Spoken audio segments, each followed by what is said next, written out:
இப்ப அந்த குணத்துக்கெல்லாம் ஒரு பேர் வச்சிடுறாங்க. இப்ப நம்ம காலகட்டத்துல ஒரு பையன் வந்து யார்ட்டையும் பேசாம அமைதியா உட்காந்துருந்தானா அவன் என்னன்னு சொல்லுவான்? சாதுவா இருக்கான், நல்ல பையன், கூச்ச சுபாவம், இப்படி சொல்லுவோம் இல்லைங்களா?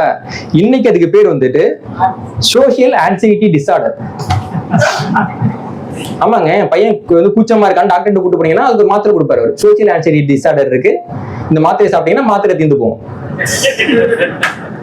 இல்லைங்களா? நான் என்ன கேட்கிறேன், எல்லா பையனும் ஏன்டா அப்படி இருக்கணும்? இப்ப தாமஸ் ஆல்வா எடிசன் இருந்தாரு, யார்ட்டையும் பேசுனதே கிடையாது. இருந்தாலும் ரைட் பிரதர்ஸ் இருந்தாங்க, அந்தாலும் யார்ட்டையும் பேசுனது கிடையாது.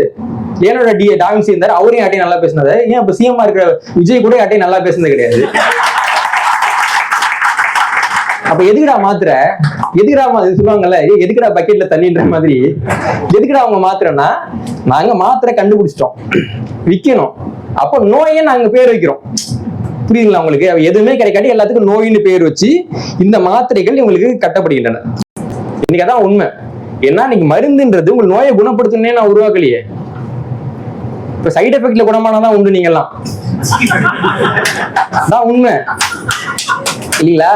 அப்ப நான் மருந்தை உருவாக்குறப்ப வியாபாரம் பண்ணணும் அப்படின்னு உருவாக்குறேன் அப்படின்னா அது எப்படி வந்து உங்களுக்கு வந்து சரியான ஒரு பலனை கொடுக்கும்?